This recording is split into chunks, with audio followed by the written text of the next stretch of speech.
मुखर भवनचा लोकार्पण सोहळा पार पडला ते परमपूजनीय सरसंघचालक डॉक्टर मोहनजी भागवत यांनी आम्हाला आशीर्वचन द्यावे अशी मी त्यांना विनम्र प्रार्थना करते.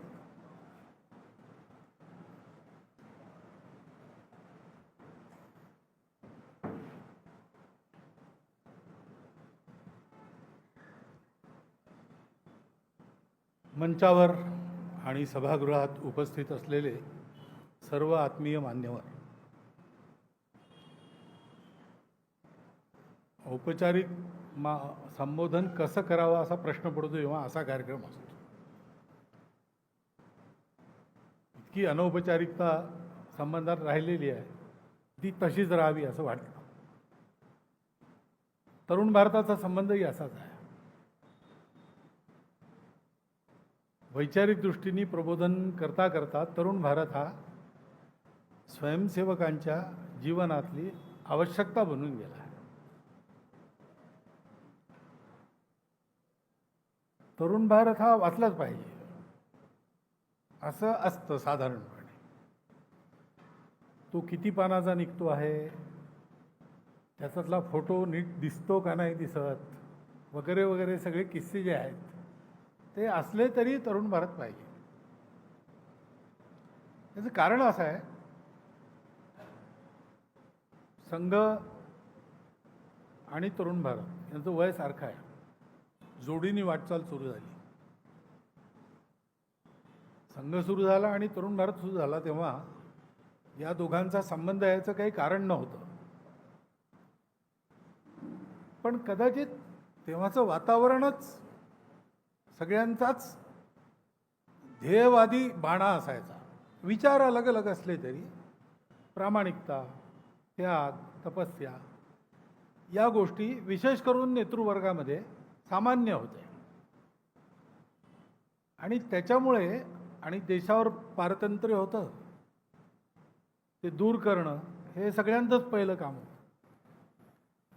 त्यामुळे वैचारिक मतभेद असले तरी आपसातले संबंध हे खूप घनिष्ठ असत. या परिस्थितीला थोडा तडा गेला गांधी मर्डर नंतर. तर ते द्वेष वाढला आणि मग तरुण भारताला संघाचा हात लागला. पूजनीय बाळासाहेबांबद्दल नितीनजींनी सांगितलं, त्यांना हा स्वतंत्र विषय घेऊन सगळ्यांना भाषण करता येईल इतकं त्यांचं मुळातून योगदान आहे या सगळ्या भाषणात. पण तेव्हापासून या विचारांचा परिपोष हा एक व्रत घेऊन याकरता तरुण भारत चालला. तो कमर्शियली कसा चालला, आता कसा आहे, ही एक वेगळी गोष्ट आहे. बातम्या, तरुण भारत म्हणजे वर्तमानपत्राचं मुख्य काम बातम्या असं सामान्य माणसाला वाटतं. त्या दृष्टीने कसं आहे याचं मूल्यमापन अलग अलग काळात अलग अलग करत आहे. परंतु विचार देणारं वृत्तपत्र हे एक काळ असा होता की ते एकमेव वृत्तपत्र विचार देणारं होतं. आणि त्या विचारांवर लोकांचा विश्वास बसत असे, कारण अनुभवाने लोक असं मानत असतात की इथून जे येईल ते जे हितकारक असेल तेच येईल, जे सत्य असेल तेच येईल. आणि अप्रिय सत्य बोलू नये असा नियम जरी असला, वाणी विवेक जरी असला तरी अप्रिय सत्यही मांडायला तरुण भारत कमी करत नाही. त्याच्यामुळे त्याची एक प्रतिष्ठा उत्पन्न झाली, ती सर्व स्थितीत तशीच राहिली. याला अर्थातच कारण ज्या सगळ्यांचं अभिनंदन आज झालं आहे ते सगळेच अभिनंदन तर प्रतिनिधी रूपात झालं आहे, पण असे पुष्कळ लोक आहेत. अगदी हाताने काम करणाऱ्या माणसांपासून तर प्रबंधन बघणाऱ्या वरिष्ठ लोकांपर्यंत सगळेच एका निष्ठेने आणि एका श्रद्धेने चालले. कारण त्या सगळ्यांचा एक ध्येयवाद जे नाहीत त्यांचा होता असं म्हणावं लागतं, पण तो ध्येयवाद आहे. तरुण भारताचा तो ध्येयवाद आहे. तो ध्येयवाद असा आहे की जगाला मार्गदर्शन करणारा भारत उभा राहायला पाहिजे आणि जगाला मार्गदर्शन करणारा भारत हा भारतीय मूल्यांच्या आधारावरच उभा राहू शकतो. म्हणून भारतीय मूल्यांच्या आधारावर स्वतंत्र भारताच्या जीवनाची पुनर्रचना आणि स्वतंत्र भारताच्या वैश्विक योगदानाबद्दल सामर्थ्याची जागृती या दृष्टीने सगळं चालू आहे. आणि जसजसं संघाचंही काम ह्याच्याच करता सुरू झालं. मी ठामपणे असं म्हणतो की डॉक्टरांच्या मनात संघस्थापनेपूर्वी विचार कोणता होता. तर इथे काँग्रेसचं अधिवेशन झालं ज्यात डॉक्टर हेडगेवार हे व्यवस्था प्रमुख होते, प्रबंधक वगैरे सगळी व्यवस्था पाहत.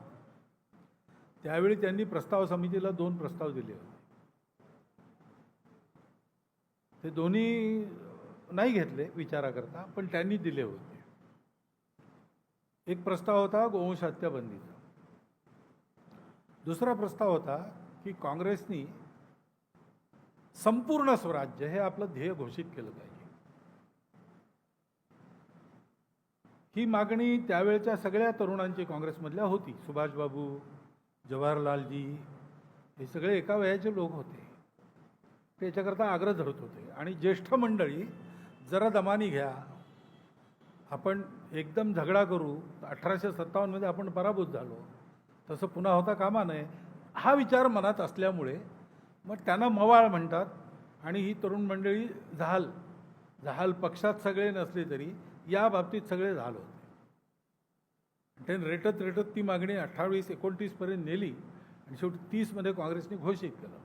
पण हा प्रस्ताव 1920च्या काँग्रेसमध्ये डॉक्टरांनी दिला आणि त्यांनी पुढे असंही म्हटलं त्या प्रस्तावात की स्वतंत्र भारत विश्वातल्या देशांची पुंजीच्या सापळ्यातून मुक्तता करेल हेही घोषित केलं पाहिजे.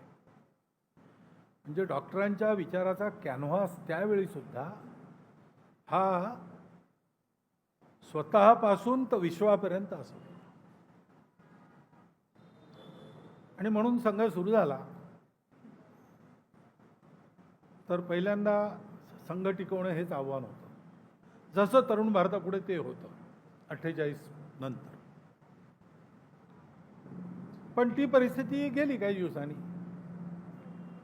आणि मग सगळ्या हिंदू समाजाला आपलं म्हणणं समजलं पाहिजे याकरता काय काय करायचं, कसं करायचं, त्याला जवळ कसं आणायचं, संघटित कसं आणायचं.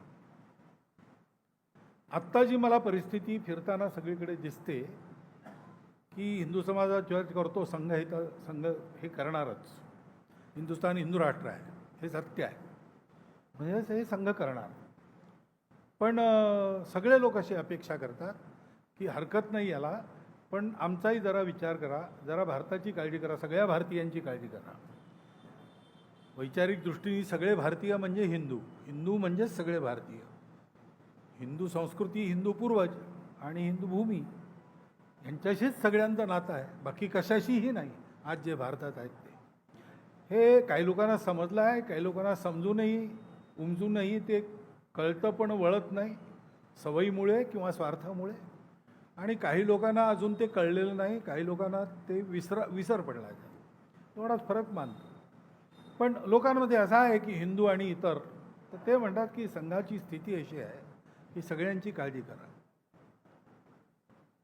तरुण भारतालाही आत्ता जसं गडकरींनी म्हटलं की तुम्ही फक्त आम्हालाच सपोर्ट देता असं होता का माने. बाळासाहेबांनी एकदा असं म्हटलं होतं. कॉम्रेड वर्धन यांची सभा झाली, तरुण भारतात त्याची बातमी नव्हती. तर त्यांनी विचारलं की AB वर्धन भाषणात काय म्हणाले हे समजण्याकरता मला दुसरा पेपर घ्यावा लागेल का. तर रिपोर्टिंग सगळ्यांचं केलं पाहिजे, फेअर केलं पाहिजे, तथ्यपरक केलं पाहिजे. वैचारिक दृष्टीने आपला एक बाणा आहे, तो कधीही सोडता कामा नये. वैचारिक मुळं पक्की ठेवून वातावरणात किती केव्हा लवचिक व्हायचं हे स्वातंत्र्य आहे. तर असं संघाचंही एक एक क्षेत्र वाढत गेलं आणि पुढे येणारा काळ असा येणार आहे या विचारात. कारण तरुण भारती त्याच विचारांचा वारसा चालू होता. त्या विचारांना आता विश्वामध्ये नुसती मागणी नाही आहे, या विचारांशिवाय तरणोपाय नाही असं सगळ्यांना कळून चुकलंय. काही लोक बोलतात, काही लोक बोलत नाही. जगातल्या कुठल्याही भागात जा तर तुम्हाला कुठेतरी ही भावना मिळते, तिचं अस्तित्व कळतं. त्याच्यामुळे हे वैश्विक दायित्व देशावर येणार आहे, स्वाभाविक समाजावर येणार आहे, स्वाभाविक त्या समाजाला तयार करू पाहणाऱ्या संघटनेवर येणार आहे आणि त्या समाजाचा वैचारिक परिपोष करणाऱ्या माध्यमांवरही येणार आहे. त्यामुळे तरुण भारताची आत्तापर्यंतची निष्ठेनी, श्रद्धेनी आणि नेटाने केलेली वाटचाल हा एक गौरवाचा विषय आहेच सगळ्या तरुण भारताशी संबंधित लोकांचा. आणि असा तरुण भारत नेटाने पुढे नेणारे तेव्हापासून आत्तापर्यंत जे जे लोक आहेत ते सगळे अभिनंदनाला पात्र आहेत. पण पुढेही अजून वाटचाल संपलेली नाही, वाटचाल पुष्कळ आहे अजून. त्या दृष्टीने साधन संपन्नता हा एक विषय असतो. संतांचे संसार नीट चालतच नाही तशी एक समजूत आहे. तसंच हेही आहे की ध्येयनिष्ठ लोकांना व्यवहारनिष्ठ जग कळत नाही असं नाही आहे. परमार्थ आणि प्रपंच हे दोन्ही एका वेळी चालवायचे असतात आणि प्रपंचही नेटका करायचा असतो. परमार्थ विवेकाच्या आधाराने त्या प्रपंचातली काजळी काढून तो शुद्ध करायचा असतो. प्रपंच मुळातच नाथका, तो परमार्थे करावा फिका असंही आहे. प्रपंचाच्या आधारावर जो परमार्थ चालतो तो यशस्वीच होतो, त्याला काहीही कमी नसतं. कारण परमार्थशील व्यक्तींच्या जवळ परमार्थाची संपत्ती येते, ती षडैश्वर्ययुक्त असते. तत्र श्री विजयो भूती ध्रुवा नीती मतिर्मम. योगेश्वर कृष्ण आणि धनुर्धर पार्थ तिथे आहे. तिथे सर्व प्रकारची समृद्धी आहे, लक्ष्मी आहे, ध्रुवा नीती आहे, न ढळणारी नीती आहे. असा प्रपंच असतो. आता त्या प्रपंचाच्या पातळीला तरुण भारत आला आहे हे ऐकून मलाही खूप आनंद झाला. मगाशी गडकरी म्हणाले की आता तरुण भारताची स्थिती असल्यामुळे तरुण भारतातले लोक आणि तुमच्या भेटी कमी झाल्या आहेत असं ते म्हणाले. पण त्या भेटी केवळ एवढ्याकरता होत नसत, अनेक कारणांनी भेटी होतच नसत. पण ही आनंदाची गोष्ट आहे आणि म्हणून पुढची काही लक्ष निश्चित केल्याचं सांगितलं. पुढच्या काळात वैचारिक प्रबोधनाच्या दृष्टीने सुद्धा काही लक्ष आपण घेतली पाहिजे.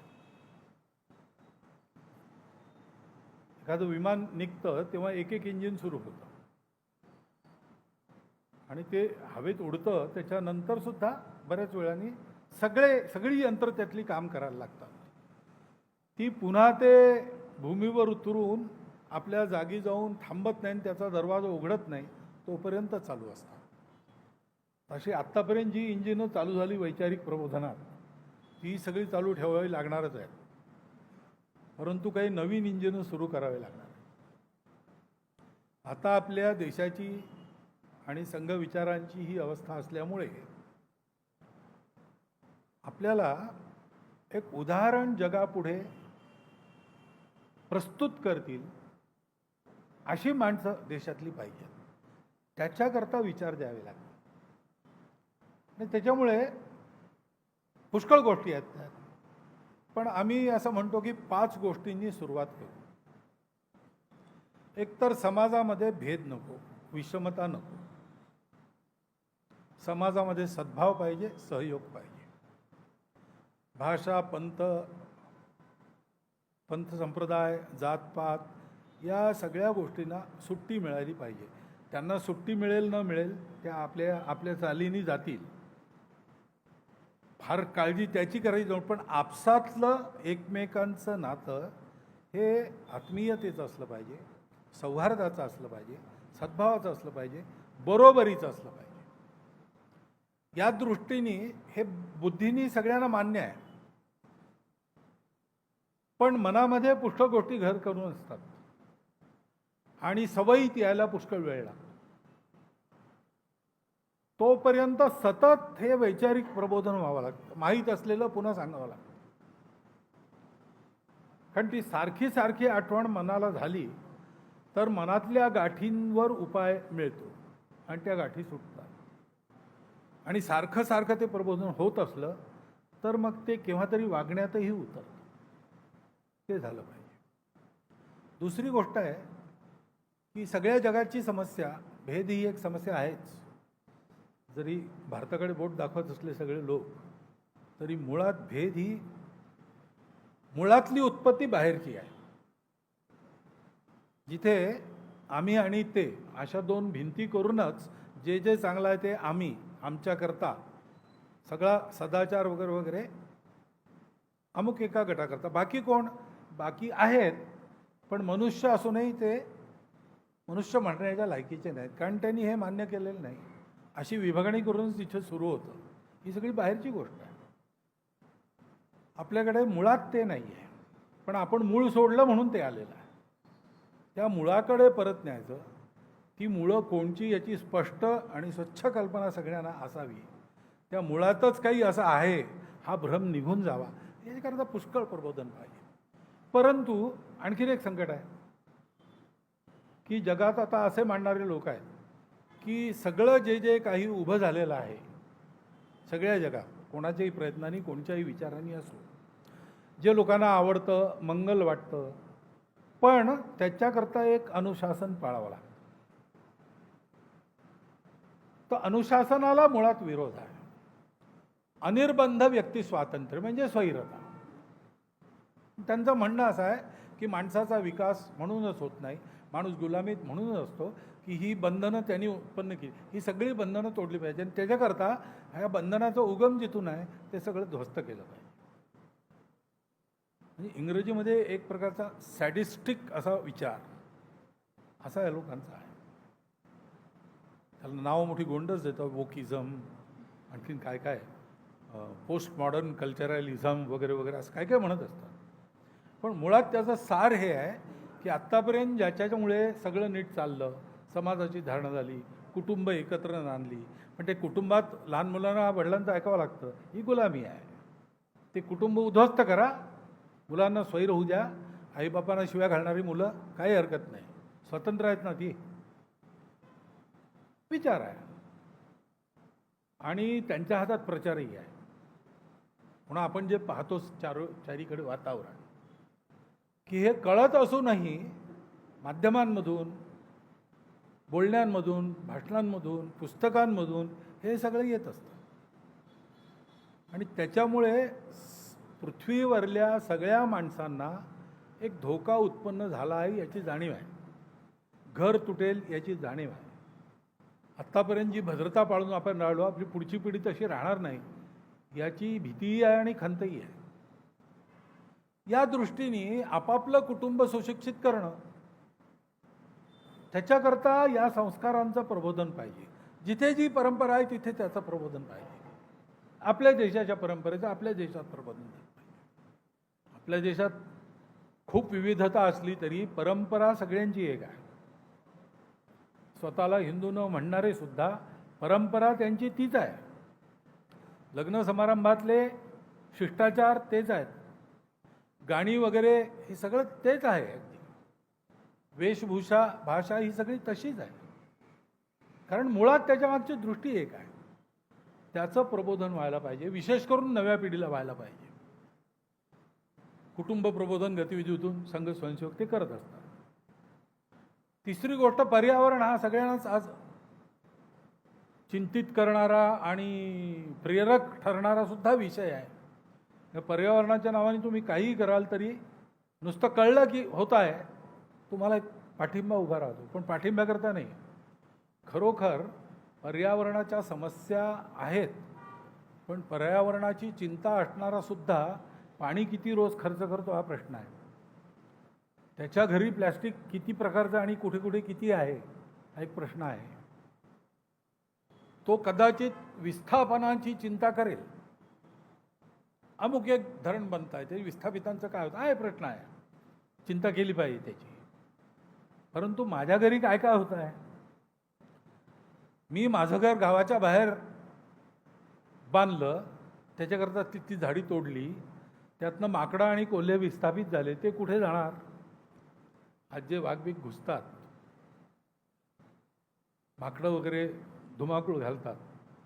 परत ऐकलं की कोणीतरी म्हटलं की हे आता घुसायला लागले गावात. तर सोबतच्या कार्यकर्त्यांनी त्याला म्हटलं, हे नाही घुसले गावात, आपण त्यांच्या जंगलात घुसलो आहोत म्हणून ते आता गावात आहेत. ही सत्य गोष्ट आहे. हे कसं काय करायचं? जनसंख्या वाढणार, विकास पाहिजे आणि पर्यावरणही राहिलं पाहिजे. याच्यासाठी काय करायचं? ती दृष्टी मिळते, आपल्याकडून मिळते, त्याचंही प्रबोधन व्हायला पाहिजे. विकास थांबवून पर्यावरण रक्षण शक्य नाही. विकासाकरता पर्यावरण हानी म्हणजे विकास करता करता विनाश होणार. मधला मार्ग कोणचा? याचं सतत प्रबोधन हे पाहिजे. तसंच भारताला उभं राहायचं आहे जगाकरता, तर भारत हा आत्मनिर्भर झाला पाहिजे. म्हणून मग स्वदेशी या विषयाचं नीट प्रबोधन झालं पाहिजे. स्वदेशी हा केवळ बाजारातून वस्तू घ्यायचा प्रश्न नाही आहे. ते विनोबाजी म्हणतात, स्वदेशी म्हणजे स्वावलंबन आणि अहिंसा. जे मी माझ्या हाताने करू शकतो, मिळवू शकतो, त्याच्याकरता मी बाजारात जाणार नाही. परिश्रमाने कमवीन, परिश्रमाने घडवीन, आनंदाने उपभोगीन, संयमाने उपभोगीन. आणि मी जगावं म्हणून मी कुणाचा रोजगार मारणार नाही. आपल्याकडे संक्रांतीनंतर भोगी असायची. पूर्वीच्या काळी मातीचीच भांडी असत. भोगीच्या दिवशी सगळे लोक संध्याकाळी आपापल्या घरातली सगळी भांडी कुंडी घेऊन बाहेर जायचे, जसे दसऱ्याला बाहेर जात असते मुलं तसं. आणि गावाच्या बाहेर एका ढिगावर ती भांडी फोडायची आणि परत येताना कुंभारवाड्यातून नवीन भांडी घेऊन परत यायची. दरवर्षीचा एक रोजगार पक्का ठरलेला.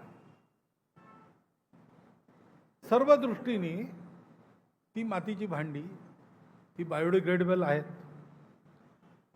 ती पाण्या वगैरे मधले निर्विघ्न जंतुहारक आहेत, हे निरीतून सिद्ध झालेलं आहे आपल्या इथे. अशा पुष्कळ गोष्टी चालायच्या. तर स्वव्यवस्था काय होत्या? आजच्या कालसुसंगत व्यवस्था कोणत्या असू शकतात? ज्या कालबाह्य झाल्या त्याच्या जागी कोणती व्यवस्था आणायची? याचं चिंतन हे नीतिकार करतील, पण माझ्या घरापुरतं, माझ्या कुटुंबापुरतं, माझ्या गतिविधींपुरतं मला हे चिंतन करता आलं पाहिजे, असं प्रबोधन स्वदेशीचं झालं पाहिजे. आणि पाचवी गोष्ट म्हणजे नागरिक अनुशासन, नागरिक कर्तव्य, नागरिकता बोध. ही फार महत्त्वाची गोष्ट आहे. संपन्नता वाढली, अक्षर शिक्षण वाढलं, परंतु सुसंस्कृतता त्या गतीने वाढत नाही आहे. पायी जाऊन एखाद्या वनवासी खेड्यामध्ये त्यांचा उत्सव पाहावा, तिथे जी शिस्त, नियम पालन वगैरे वगैरे मिळतं, विमानात बसलो असताना विमानातल्या लोकांना तो धीर धरता येत नाही. हा तुमचाही अनुभव असेल. त्याची अत्यंत आवश्यकता. म्हणून नाही तर काय होतं की छोट्या मोठ्या गोष्टी होतात. एवढा मोठा समाज आहे, भांडायला लागतं कुठेतरी, काहीतरी होतं. झाल्याबरोबर ते साथीसारखं पसरतं. का पसरतं? ठीक आहे, म्हणजे पसरवणारे लोक असतील वगैरे हे आहे, पण आम्ही त्या भावनेला बळी कसे पडतो? आता काही इंग्रजांचा देश नाही, आता आपला देश आहे. याची संपत्ती आपली संपत्ती आहे. याचे कायदे कानून आपल्या प्रतिनिधींनी बनवलेले आहेत. त्याचं पालन आपण केलं नाही तर कसं या देशामध्ये राज्य राहील? राज्य न राहता अराजक होईल, राज्य असूनही. घटना आपण पाहतो. स्वतंत्रता मिळाली 15 ऑगस्ट 1947. तेव्हा असा प्रसंग एका ठिकाणी वाचला की अरे काय आनंद आहे तुम्हाला स्वतंत्र, कशामुळे आनंद आहे? म्हणजे आता गाडीत बिना तिकीट जाता येईल. तर गाडी आपली मालमत्ता आहे तर ठीकच आहे, जनताच मालक आहे गाडीची, रेल्वे गाडीची. परंतु रेल्वेगाडीची जी मालक जनता असल्यामुळे ती रेल्वेगाडी ठीक राहावी ही त्या मालकाचीच जबाबदारी आहे ना, ती नोकरावर सोपून नाही चालत. त्याच्याकरता आवश्यक हे अनुशासन, या विषयांचं प्रबोधन हे जोरात व्हायला पाहिजे. आत्तापर्यंत जी इंजिनं चालू केलेली आहेत ती चालू राहतीलच, त्यांचं काम अजून पूर्ण झालेलं नाही आणि पोचेपर्यंत पूर्ण होणारही नाही. परंतु नवीन ही 5 इंजिनं सुरू करायची याची आवश्यकता आहे. काम करणाऱ्या कार्यकर्त्यांनी काम करणं सुरू केलेलं आहे. पण त्या अनुभवातून जे जे शिकायला मिळतं त्याचं नीट प्रबोधन, त्याच्यामागच्या वैचारिक बैठकीचं प्रबोधन, त्याच्यामागच्या दृष्टीची जाणीव लोकांना करून देणं, हे काम माध्यमातून व्हायला पाहिजे, सगळ्यांकडूनच व्हायला पाहिजे. परंतु तरुण भारत तर व्रती वृत्तपत्र आहे, ते नुसतं वार्तापत्र नाही, ते व्रतपत्रही आहे. आणि त्याच्यामुळे की घेतले व्रत नहे आम्ही अंधतेने लब्ध प्रकाश इतिहास निसर्ग माने, जे दिव्य दाहक म्हणून असावं याचे, बुद्ध्याची वाण धरिले करिहे धरिले सतीचे, असं तरुण भारताने ते जाणीवपूर्वक स्वीकारले असल्यामुळे एक विषय या दृष्टीने मांडला. तो काही मार्गदर्शन वगैरे नाही आहे, पण स्थिती सांगितली तुम्हाला काय आहे, ते काय करायचं ते तुम्ही जाणता, ते योग्य प्रकारे कराल हा विश्वासही आहे. आत्तापर्यंत जसं निष्ठेने नेमाने नेटाने केलं तसं पुढेही तुम्ही करीत राहाल. ते करीत राहायचं बळ श्री परमेश्वर तुम्हाला देईल, त्याच्याकडे प्रार्थना करतो आणि तुमच्या सर्वांचे धन्यवाद मानून माझे 4 शब्द सांगतो.